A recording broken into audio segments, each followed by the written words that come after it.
The dragon came at dawn. It descended from the Ashvale Mountains like a god deciding the world had grown too comfortable. Wings wide enough to blot the sun, scales the color of cooling magma. Each wing beat a thunderclap that shook the bones of every soldier standing in the outer courtyard of Fort Valdres. It was Ketharoon, the Eternal Ember, a creature that had outlived 3 kingdoms and 2 civilizations.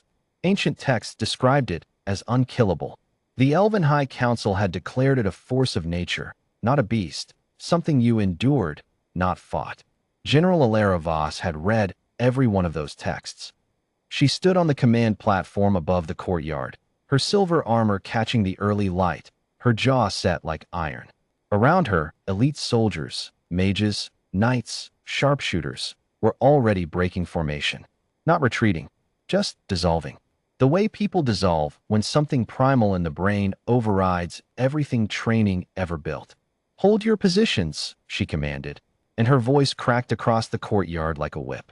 Some held. Most didn't.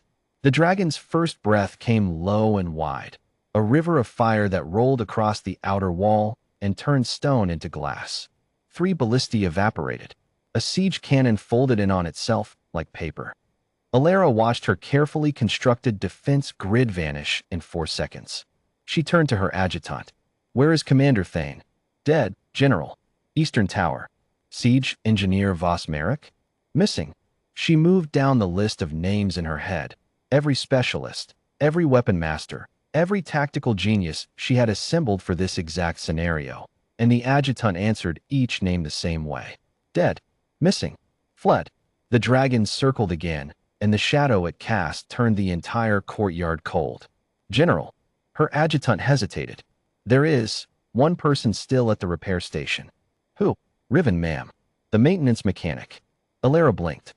She knew that name only because his work orders crossed her desk once a month. Requisitions for gear oil, replacement bolts, calibration tools. He was the man who fixed things after the real soldiers broke them. He had no rank worth mentioning. No combat record. He had never once appeared in a tactical briefing. "Send him away," she said. "Evacuate all non-combatants." "He's not evacuating, ma'am. He's working." Riven didn't look up when the general arrived. He was crouched beneath the wreckage of the primary siege platform, his hands moving through the debris with the calm, practiced efficiency of a man who had spent 20 years repairing things that other people had declared beyond saving. Around him, the world was ending in fire and screaming. He had a wrench in one hand and a copper coil in the other, and he was humming softly to himself. "Mechanic," Alara said sharply. "One moment." She stared. No one said one moment to a general. Certainly not during a dragon attack. She almost ordered him to attention on pure reflex, but something stopped her. The way his hands moved, perhaps. There was no wasted motion. Every gesture was precise, deliberate, part of a sequence she couldn't quite follow. "What are you building?" she asked instead. "Fixing," he corrected, still not looking up. "There's a difference, General. Building is ambition. Fixing is understanding." He finally glanced back at her, a lean man with grease-dark hands, unremarkable face, eyes that were very, very quiet. The old electromagnetic cannon on the north platform. "The mages burned out its primary resonance coil 3 months ago. I requested a replacement 6 times. Command said it was decommissioned." "It was decommissioned." "It was labeled decommissioned," Riven said. "Different thing. The chassis is intact. The rail system is intact. The targeting array just needed recalibration." He turned back to his work. "I've been waiting for someone to authorize the parts. Since no one will be around to authorize anything after today, I decided to skip that step." Above them, Ketharoon shrieked, a sound like a mountain splitting, and dove toward the inner courtyard. The shockwave from its landing threw Alara sideways.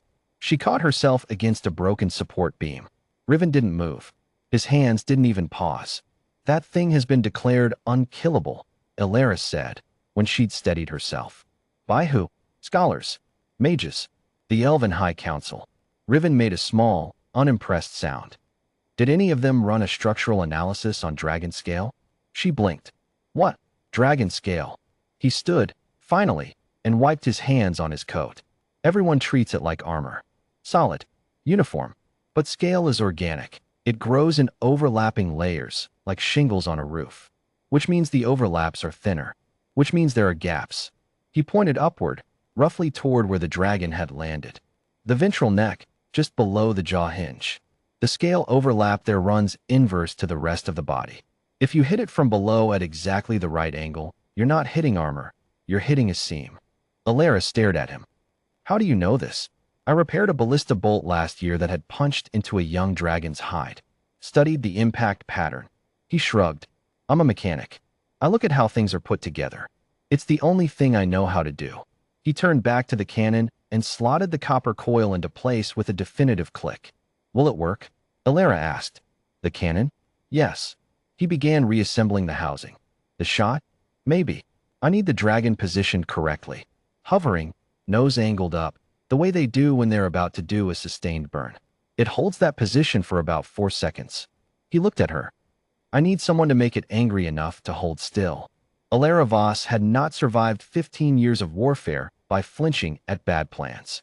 She had survived by recognizing the difference between a bad plan and an unlikely plan, and understanding that in certain moments, unlikely was the only currency left. She walked out into the open courtyard alone. Her armor was visible from half a mile. Her rank insignia caught the light. She raised her sword and she shouted, a wordless, primal challenge thrown at something the size of a building. And Ketharun turned its ancient, burning gaze down toward her with the slow, contemptuous interest of a creature that had never once been surprised. It rose, spread its wings, drew breath. For seconds, the electromagnetic cannon fired. The sound it made was not an explosion. It was a crack, a single, clean, impossibly sharp sound, like the world's spine being snapped.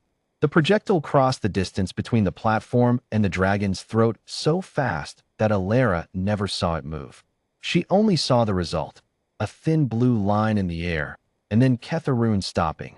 Not dramatically, not in a pillar of fire, just stopping, the way a clock stops when the mechanism finally breaks. The great wings folded. The body fell. The impact shook the fort to its foundations, knocked Alara from her feet, cracked the courtyard stones in a spiderweb pattern 30 meters wide. Dust rose like a second sunrise. Silence. Then, distantly, someone began to cheer. Then another voice. Then more, cascading through the fort like a wave. Soldiers appearing from doorways and rubble piles and places they had no business hiding. All of them looking at the massive, still form of the dragon that had outlived civilizations. Alara climbed to her feet, walked back across the ruined courtyard to the north platform. Riven was already breaking the cannon back down, cataloging components with a battered notebook. You're inventorying it, she said. Now. Parts are expensive, he said simply. She stood there for a long moment, watching him work with those same quiet, precise hands. The hands that had just ended something unkillable while every decorated soldier in the fort was hiding in a cellar. I never learned your full name, she said. Riven. Just Riven. You don't have a rank. Maintenance grade 3. He turned a gear over in his palm, examining it for stress fractures. Below a corporal. Alara was quiet for a moment. The cheering outside was growing louder, shaking the walls. That's going to change, she said. Riven glanced up at her, and for the first time, something flickered in his expression, not pride, exactly. More like the look of a man who had been told a truth he already knew but had stopped expecting anyone else to notice.